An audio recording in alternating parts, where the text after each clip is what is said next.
नमस्कार दोस्तों, स्वागत है आपका A to Z स्टोरीज अद्भुत ऑफिशियल पर। साधु संत फकीर गुरु रहबरों की सदा ही जय जयकार। संत सदगुरु कबीर साहब जो राममय हो गए, जो राम राम रटते रटते रामई हो गए। जब कबीर साहब की पुत्री कमाली का विवाह तय हुआ तो कबीर साहब अब कपड़े बुनने का काम किया करते थे, जुलाहे थे। तो शाम होते ही वो उस रब के नाम में, उस खुदा, उस ईश्वर, उस परमात्मा के नाम में अपने आसन पे बैठ जाते और मस्त हो जाते। अब गांव वाले लोग अक्सर बातें करते कि कबीर तो सारा दिन उस मालिक की बंदगी में लीन रहते हैं और उनको तो अपनी बेटी के विवाह की भी कोई चिंता नहीं है। पता नहीं कबीर साहब अपनी बेटी के विवाह के लिए जो बाराती आएंगे उनका भी स्वागत करेंगे या नहीं करेंगे। तो उन्होंने तो अभी तक दान दहेज का भी कोई बंदोबस्त नहीं किया। अब आसपास के जो लोग हैं वो बातें करते हैं। तो ये दुनिया होती ही ऐसी है, दुनिया की आदत होती है। मजबूर हैं ये लोग कि कहीं से कोई ना कोई बात मिल जाए, कोई मुद्दा मिल जाए, बस वो साथ वाले घरों की बातें करने लगे। अब बात जो है वो घर घर तक पहुंचने लगी कि भाई वो तो राम नाम में लीन रहते हैं, पता नहीं आपका स्वागत करेंगे कि ना करेंगे। क्योंकि ये बात पहुंच गई जहां कमाली जी की शादी तय हुई थी, वहां उस घर में। तो पता नहीं, कहते हैं वो तो राम नाम में लीन रहते हैं, तो पता नहीं आपका स्वागत करेंगे या ना करेंगे। तो विवाह के दिन जैसे ही नजदीक आ गए तो उन्होंने तो अभी तक विवाह की कोई तैयारी भी नहीं शुरू की। अब जब विवाह के बस 3 दिन रह गए तो अब कबीर जी की माता जी ने, उनको जब पता चला कि उनके जो पुत्र हैं उनके बारे में, यानी कि कबीर साहब के बारे में लोग बहुत सारी बातें बना रहे हैं, और वो रोते रोते कबीर जी के पास आई और कहने लगी कि बेटा, आप सारा दिन राम राम ही करते रहते हो, तो अगर आप कुछ समय अपना काम काज में लगाते तो कम से कम इतना धन तो कमा ही सकते थे कि जिसके साथ आप अपनी बेटी का विवाह कर सकते। तो उस वक्त कबीर जी बोले, माँ, मैं सारा दिन काम ही तो करता और जो समय बच जाता है उसमें मैं खुदा की बंदगी, परमात्मा की, ईश्वर की, अपने राम की भक्ति कर देता हूं और भक्ति में लग जाता हूं। तो उस वक्त माँ ने कहा कि आप सिर्फ काम में मन लगाया करो ताकि विवाह के लिए कुछ पैसों का इंतजाम हो सके। तो उस वक्त कबीर जी बोले कि हर वक्त काम ही करता रहूं तो उस मालिक को भूल जाऊं क्या? ये मेरे से नहीं हो सकता कि मैं जिस खुदा की, परमात्मा की, इस राम को याद करता हूं, जिसका सिमरन करता हूं, क्या उनको मेरे बच्चों की चिंता ना होगी? तो उस वक्त मां ने कहा कि जब भी मैं काम के लिए ज्यादा ध्यान लगाने को कहती हूं तो आप हमेशा ही कह देते हो कि मेरे प्रभु ही सारे काम संवारेंगे, कि मेरे प्रभु ही सारे काम संवारेंगे। भला ऐसे भी होता है क्या? वो रब, वो परमात्मा खुद किसी के घर थोड़ी आ सकता है और घर आके थोड़ी काम करता है। तो फिर मां ने कहा कि पुत्री के विवाह को सिर्फ 3 दिन ही रह गए हैं, ना ही घर में पैसा है, ना ही बच्चों के लिए अच्छे कपड़े हैं। अब आप बताओ कि क्या करेगा तुम्हारा परमात्मा, क्या करेगा तुम्हारा रब? तो उस वक्त माता अपने कमरे से एक खद्दर का थान लेके आई और बोले कि ये थान मैं आपसे छुपा के रखा था, नहीं तो आप ये थान भी कहीं साधु संतों को दान कर देते। इसलिए ये थान है, इसको बाजार में ले जाओ और बाजार में बेचकर जो पैसे मिलेंगे उनसे अपने लिए और अपने बच्चों के लिए कपड़े खरीद लेना।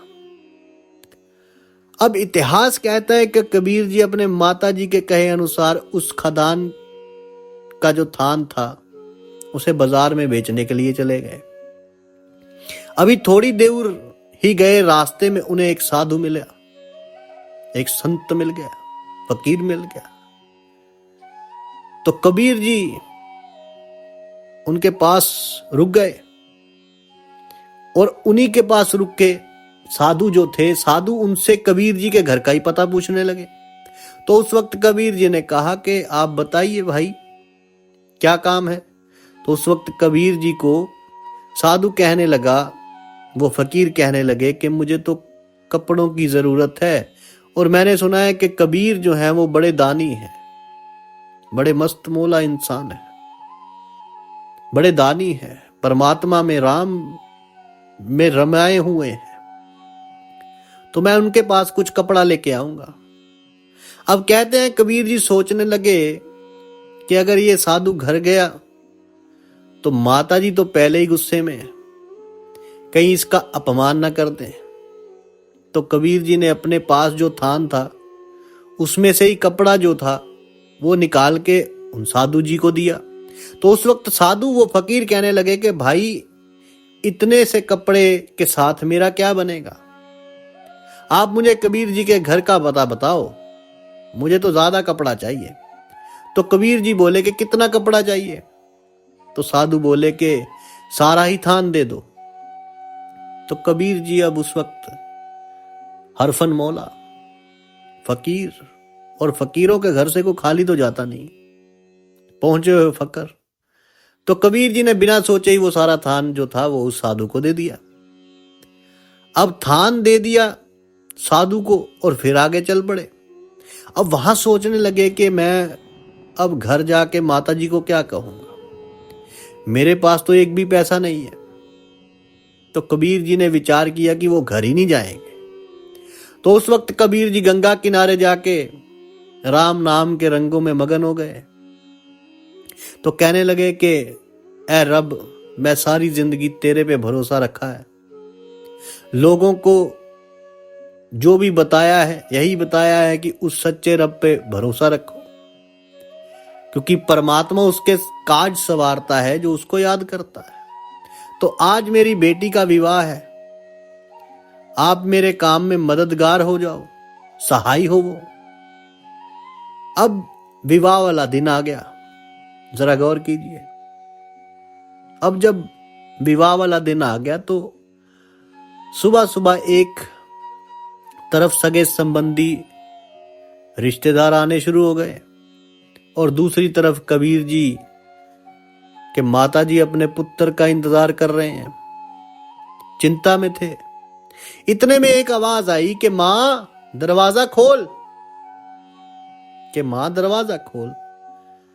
तब जैसे ही माता जी ने आवाज सुनी तो खुश हो गई और क्या देखा कि सामने कबीर जी हैं और एक बैलगाड़ी पे आए हैं, बहुत सारा सामान था खाने पीने का। अब मां हैरान होके पूछने लगी कि पुत्र कि बेटा ये सामान कहां से लेके आए।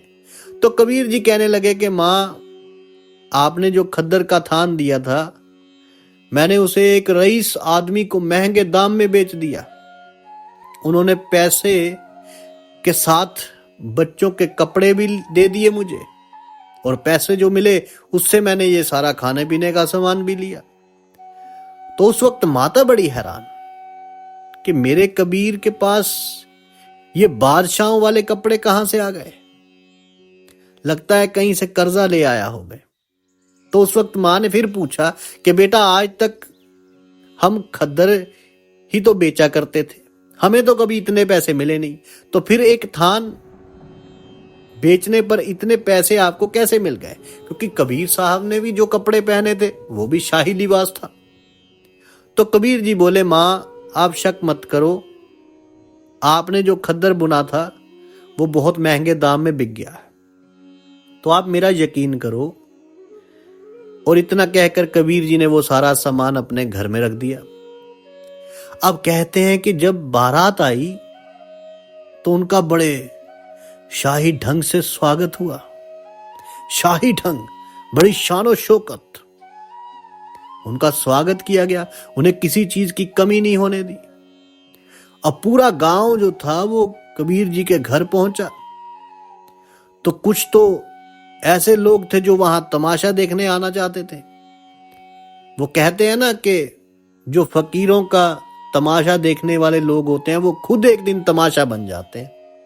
तो इसे समझिए, जो भी फकीरों का तमाशा देखना चाहते हैं वो खुद तमाशा हो जाते हैं। अब जब उन लोगों ने विवाह का प्रबंध देखा कि इतनी शाही दावत, इतना शाही विवाह, तो उनकी आंखें खुली की खुली रह गई कि आज तक हमने कभी ऐसा शाही विवाह देखा ही नहीं, ऐसी बादशाहत वाली देखी ही नहीं बात। इतना दान दहेज दिया, इतने सारे पकवान कबीर जी ने तो कमाल ही कर दिया है। तो इस तरह अब जो सारे लोग थे वो वाह वाह करने लगे। अब विवाह के वक्त जो बारातियां जो वहां पे आए थे उनको भोजन करवाया गया। तो उनके जूठे बर्तन जो थे वो खुद कबीर जी अपने हाथों के साथ बर्तन उठा के एक जगह रखी जा रहे थे। तो कबीर जी के ऐसा करने से उनके माताजी ने उन्हें रोका, उनकी बाजू पकड़ ली और कहने लगे कि कबीर, आप लड़की के पिता हो और जो सारे बाराती हैं वो आपको देख रहे हैं, इसलिए ये काम ना करो।